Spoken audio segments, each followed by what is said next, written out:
Acá nosotros tenemos la fermentación. Fíjense que acá les hace una versión muy resumida de lo que sería la glucólisis, porque nosotros tenemos glucosa y ¿qué obtenemos rápidamente? Piruvato. Dice que obtenemos dos. O sea que en esta flechita finita que ustedes están viendo es toda la glucólisis, solo que no la escribe. O sea, lo resumió en una flechita. ¿Y qué dice? Que toda esa flechita, ¿qué es lo que uno termina obteniendo? 2 ATP.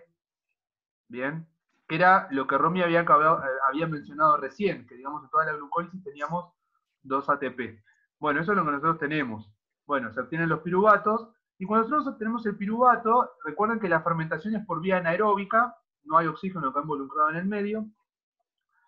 ¿Qué es lo que sucede? Aparece el NAD, fíjense que aparece NAD reducido, perdón, NAD reducido, NADH, que sería NADH2 en realidad, porque fíjense que tenemos la H y otra H aparte, sería NADH2. ¿Y qué es lo que sucede? Transporta electrones, o sea, los pasa para acá. Fijémonos, acá tenemos 3 hidrógenos, y acá tenemos 3, 4, 5, o sea que me aportó 2 hidrógenos más, o sea que ahora pasa a estar como NAD oxidado, obtenemos NAD positivo. Claro, deja los hidrógenos, digamos, claro. Exactamente, los pone acá. Fíjense que tenemos la misma cantidad de carbonos y tenemos la misma cantidad de oxígenos. ¿Y qué es lo que obtenemos? Lactato. O sea que pasamos de piruvato a lactato. Bien. Fíjense que si el NAD pasó de ser NAD reducido a NAD oxidado, ¿qué fue lo que le hizo el piruvato?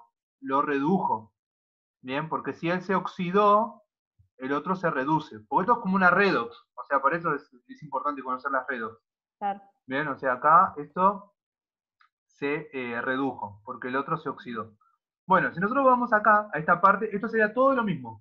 Toda la glucólisis, resumida en una flechita y 2 ATP. Bien, fíjense que vuelve a estar involucrado el NAD. Bien, ¿se acuerdan que en la glucólisis había un NAD? Que Romy lo mencionó también recién. Había un NAD. Bueno, ese NAD es el NAD de la glucólisis, pero que entra en este ciclo de nuevo, o sea, se vuelve a utilizar en la fermentación. Fíjense que va dando vueltas. Sea aeróbica o anaeróbica, se vuelve a utilizar igual ese NAD. Entonces, yo tengo los dos piruvatos, pero acá estoy en una fermentación alcohólica. Se va a liberar dióxido de carbono. Fíjense que hay dos dióxido de carbono. ¿Por qué? Porque esto es por dos. Bien. Si se libera dióxido de carbono, ¿qué quiere decir? Que se perdía carbono y se perdía oxígeno. Y de hecho, ¿qué sucedió acá? Se perdió carbono y se perdió oxígeno. Y obtengo 2 acetaldehído. Acetaldehído viene de acético, que sería 2 carbonos. Por eso dice acetaldehído. Es un aldehído de 2 carbonos. También se podría llamar etanal. Esto es etanal. O sea, eso sería con la nomenclatura tradicional. Entonces, bueno, acá, perdón, con la sistemática. Esta es la nomenclatura tradicional. 2-acetaldehído. Bien, acá tenemos esto, esta cantidad 2. ¿Qué es lo que sucede? Lo mismo que había sucedido en la fermentación láctica, esto va a suceder en la fermentación alcohólica, es decir, me va a aportar 2 hidrógenos, y fíjense, ¿en qué lo transformó? En alcohol. O sea, lo transformó en alcohol etílico o etanol.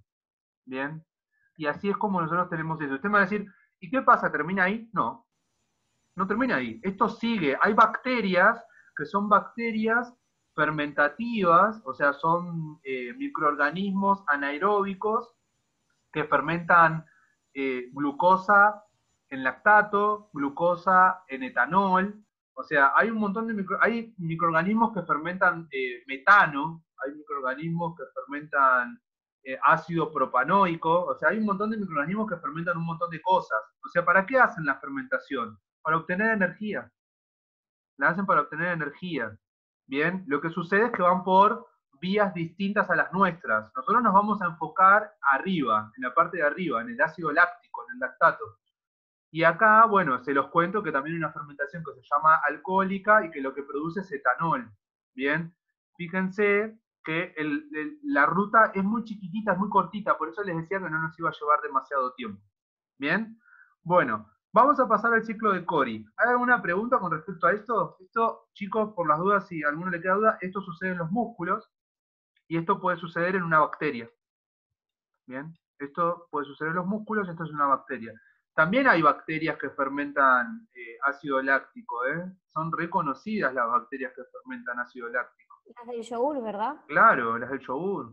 Ahí tenemos bacterias que lo que hacen es fermentar la lactosa y después producen ácido láctico, y ahí es donde queda todo cortado, o sea, tiene como un sabor medio ácido. Si uno controla, digamos, tiene control de las bacterias lácticas, lo que sucede es que puede generar yogur, puede producir yogur.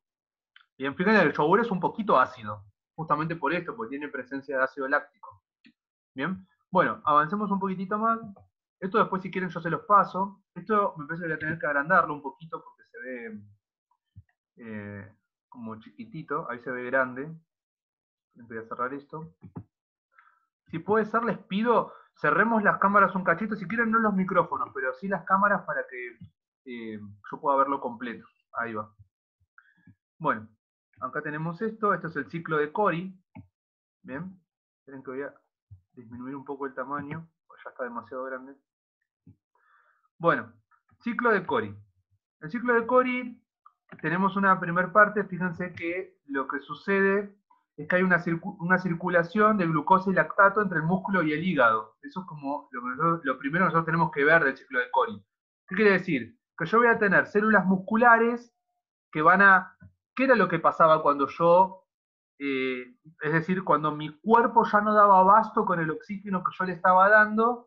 ¿Qué era lo que hacía el cuerpo? O sea, el cuerpo, por decir una parte puntual del cuerpo, ¿qué es lo que hacen los músculos cuando ya no reciben el oxígeno suficiente? Empiezan a hacer fermentación. ¿Dónde ocurre la fermentación? En los músculos. ¿Bien? ¿Qué es lo que se acumula en los músculos? Ácido láctico, que es lo que si se acumula demasiado me provoca un calambre. Bueno, por eso, cuando las células musculares, que se llaman miocitos, producen mucho lactato, que sería el ácido láctico, ¿a dónde lo envían? Al hígado. ¿El hígado qué hace con el lactato? Lo transforma nuevamente en glucosa. ¿Y a quién se lo manda para que obtenga energía? A los miocitos, a las células musculares, para que nuevamente puedan obtener energía a partir de la glucosa que el hígado le mandó. Bien, entonces, si nosotros seguimos analizando esto, nosotros tenemos acá esto. Tenemos lo que sucede en el músculo. Bien, el músculo ¿qué hace? Glucosa, y de acá obtiene 2 piruvatos. O sea, ¿qué es esta etapa que está acá? ¿Qué les resumió? La glucólisis. Esta pequeña etapa es la glucólisis. ¿Qué se obtiene en la glucólisis? Los NADH, el ATP y los piruvatos. Si yo voy por la vía fermentativa, acá tengo la lactato deshidrogenasa, que justamente es una de las enzimas que está involucrada para la obtención del lactato, además del NAD, ¿no? Porque pasa, fíjense, del NAD a NADH, o sea que me aporta los hidrógenos.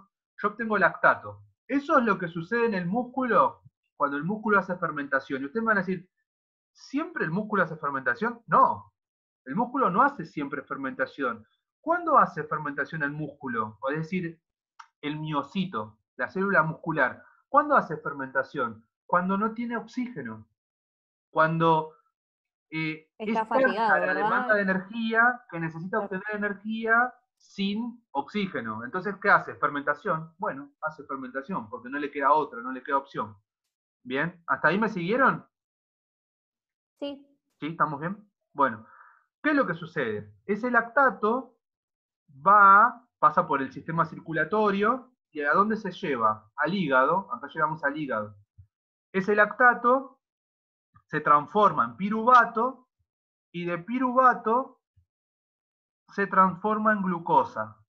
Todo lo ¿Bien? contrario sería, ¿no? Justamente. Claro, este proceso que yo estoy contando, ahora vamos a ver en una etapa más, este proceso que yo estoy contando se llama glucogénesis, se llama. Bien, y este proceso que yo estoy contando de este lado se llama glucólisis.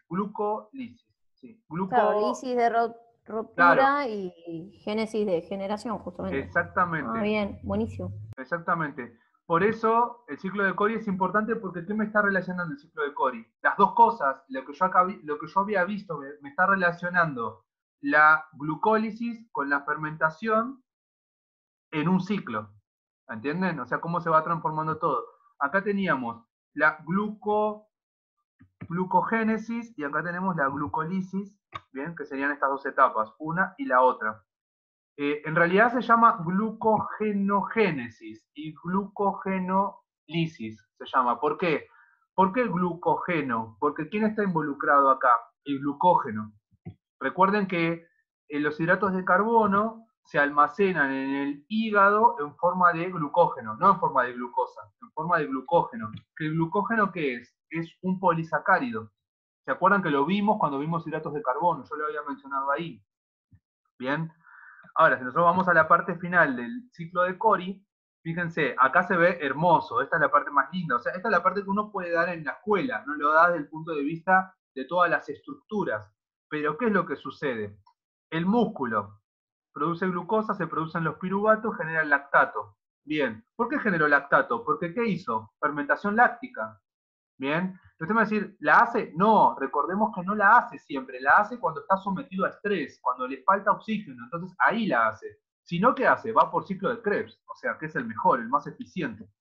Bueno, lactato se transporta por el sistema circulatorio al hígado, se transforma en piruvato, y de piruvato de nuevo ¿a qué se transforma? A glucosa, por eso esa etapa, ¿cómo se llama? Glucogenogénesis. Bien, acá falta una G.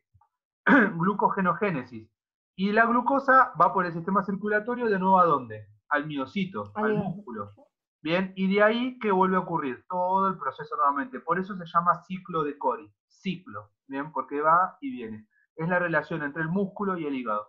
Y ustedes me van a decir, pero ¿qué sucede con las otras células? Porque nuestro cuerpo no son solo células musculares. Sí. Bueno, las otras células reciben la glucosa y ¿qué hacen? Obtienen el piruvato y van por el ciclo de Krebs. La única célula que tiene la capacidad de obtener lactato es el miocito. El miocito, ¿vieron la foto de alguna vez de un miocito? De una célula muscular. Está llena de mitocondrias. Llena, Sí. llenísima de mitocondrias. ¿Por qué está llena de mitocondrias?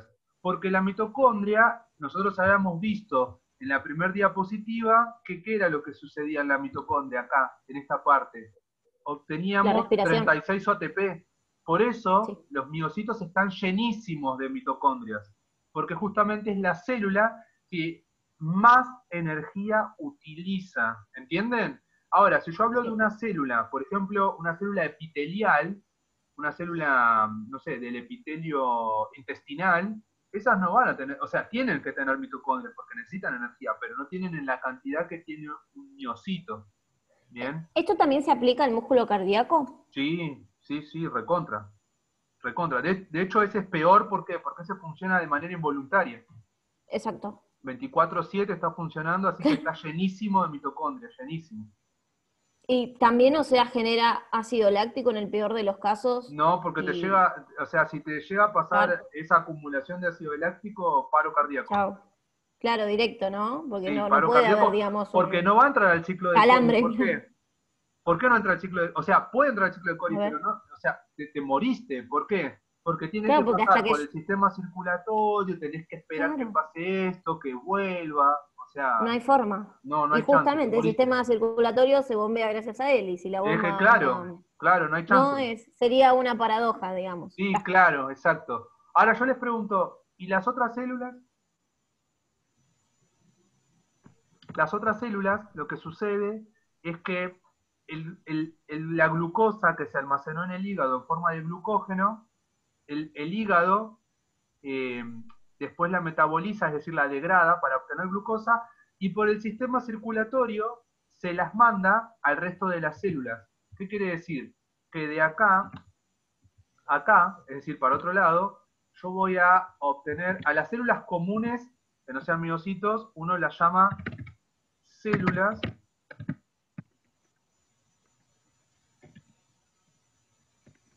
somáticas. Las células somáticas van a recibir la glucosa y van a hacer glucólisis, va a hacer ciclo de Krebs y toda esa historia, pero el miocito puntualmente puede hacer esto. ¿Entienden? Bien. O sea, el miocito puede hacer esto. Entonces por eso entra acá el ciclo de Cori y hablamos solo de células musculares. O sea, la célula muscular va por este lado. Bien puede hacer esto. Las células somáticas, no, obtienen energía directamente como habíamos Sí o visto sí. arriba, a través de la matriz Exacto. mitocondrial y van a la cadena respiratoria. Cuando lleguemos a esta parte, bueno, acá nos volveremos locos con lo que sucede acá. y veremos qué es lo que pasa y cómo es que se terminan obteniendo los 36 ATP. ¿Bien? Bueno, y Bien. hasta acá llegamos porque era hasta acá lo que ustedes tenían que trabajar y lo que ustedes tenían que ver. O sea, esta parte es la parte amigable, la parte sencilla. Toda la parte metabólica igual es amigable y es sencilla, pero tiene lo suyo, no hay que subestimarlo. ¿Bien?